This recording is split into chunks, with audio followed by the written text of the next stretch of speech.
Hey everyone, I thought I would just spend some time to show you how I create a schedule for the entire year. As you can see, this is my 2020 to 2021 calendar, and I have every single night mapped out all the way to the end of the year party on May 30th. We do have a summer study that'll come up a little bit later. I haven't nailed down the specifics for that, but the rest of it has been put together since the beginning of the year, and you can see I have a little bit of a legend up top with colors explaining what everything means. So let's create a new calendar. This is on Google Spreadsheets, by the way. And you can start off by just putting the first date of your year. A week later is the second date, August 16th. And then there's a fun feature that if you click them both and then just drag, it'll start auto populating 7 days at a time. So these are all Sundays that I'm creating. I'll take it all the way down to the end of the year, a little bit further than that into the summer. My actual end of the year is May 30th. So let's start filling it in with dates that we know what's going to happen. So August 9th, I know I'm going to have sixth grade orientation. That's the first night of the year. Only sixth graders, make it a little wider so that everything fits. The next night will be kind of our launch party for all of the students all together. So I can fill that out. I know that's going to happen. And then just think through the calendar of what are things we do every single year. For instance, I know that we have a Halloween party at the end of October every single year, or harvest party if you're more Baptist than I am. We will also not meet on Thanksgiving weekend. That's just too many volunteers are out, so we'll cancel that night.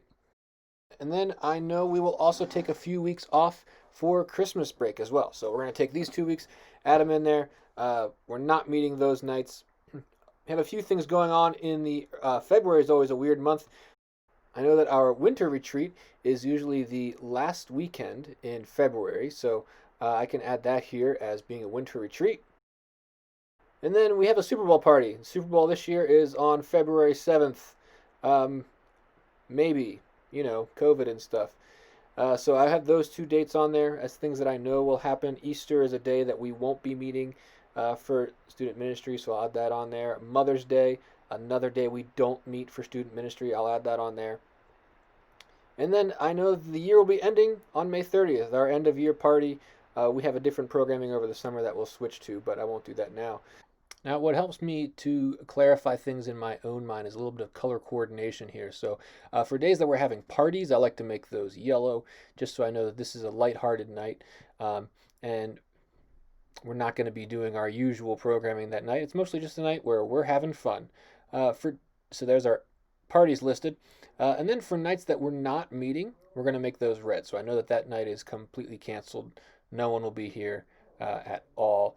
So that's Thanksgiving, Easter, Christmas break, things like that.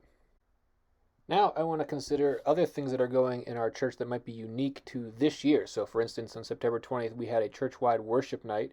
That was just this year, but it affected us, so we didn't meet that night for student ministry because we had planned that. So you can kind of look through the rest of the calendar and think, are there any other things that we're doing that are unique this year? The winter retreat, I'm going to make that kind of green color. I'll tell you why later. And uh, add those onto your calendar as well as they affect your student ministry. So what happens is you start to get all these uninterrupted groupings of about 4 weeks or so, 4 or 5 weeks, just long enough to do a teaching series. So you can fit your teaching series in there. My first one of the year is just called Saved, and it's going to be a series about salvation and what that means. And so I'm going to put that in here, and it's going to be a 4 week long series. Boom, right in a row, uninterrupted. I also wanted to teach my students about how to read the Bible this year, and so I called it Eat the Book. Um, It's an odd name, but it has a verse. It means something. But that'll be about a 4 week series as well. And then if I just taught them how to read the Bible, it would make sense to give them a chance to do that. So we're going to do just a book series. I chose Second Thessalonians to be our book, and we'll fit that in these 4 weeks here. So I got 2 weeks here. That's probably too small to do a series. So we won't do a full series in there. I'll make some different nights for that. But I can do my next full series, which I plan on doing a series on sexuality in January. I don't think I want to do all 5 weeks there. I'll probably just use four. And the fifth week we'll do something different there. I have some space. So I have some small space here in February, and I actually forgot the greatest night of the entire year is our lip sync night. So let me add that on right here as well. Now you see I have about 10 weeks together from March through May, and every spring I like to do a big book series. And so I decided this year I want to do First Peter. So we're going to make all of this our First Peter study.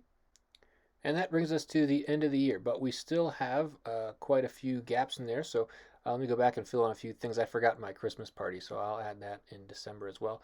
And then I like to have my student leaders have a night, a good you own the night type of thing. So that's a perfect opportunity for them. We have a one-off night that I haven't assigned yet. I got a few other nights to assign still. And for these nights, I like to use the color green because it's not canceled and it's not a party. It's just a night that's different. So, for instance, January 31st, we'll make that a night of prayer. We do nothing but pray that night with some different methods. And then I can use another You Own the Night here. I got February 14th. That's Valentine's Day. So that might be a fun thing for our leaders to do. So we'll make that a You Own the Night as well. And now every night of the year is filled, but let's make it even more specific. So, for instance, it's easy to do a book division, right? I've got First Peter here. What am I going to speak on every night? Well, let's go through the chapters and verses and find where the simple breaks are. I've actually done that already. Each chapter gives me about 2 natural breaks, so I'll copy those out here in chapter and verse divisions.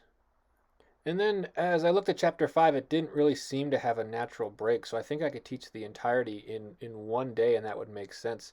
But that leaves me with an extra day at the end that was supposed to be devoted to that. So I'll change it up and make it a flex day. That way, if one of my nights gets canceled or something comes up that I have to change my plans, my whole year's not ruined. I've still got one day in here that I can adjust. Now, if I go back to my other book study, Second Thessalonians, I can divide that out using kind of the same method, finding the natural breaks in the text. And that leaves me with my topical series, which are a little bit harder to divide, but given some thought on them, I think I could break down how I want to teach through a series on salvation. And so I'll give that 4 different points here. And I'm ready to start with my next series, the How to Read the Bible series. So I have some ideas of how I might teach this one. But as I get to the end, you'll notice that I think I need another week. I haven't taught everything efficiently. So what if I bumped it into November 1st and changed this? And then honestly, I feel like Second Thessalonians broke down better in just 1 chapter a week. So we'll adjust that as well.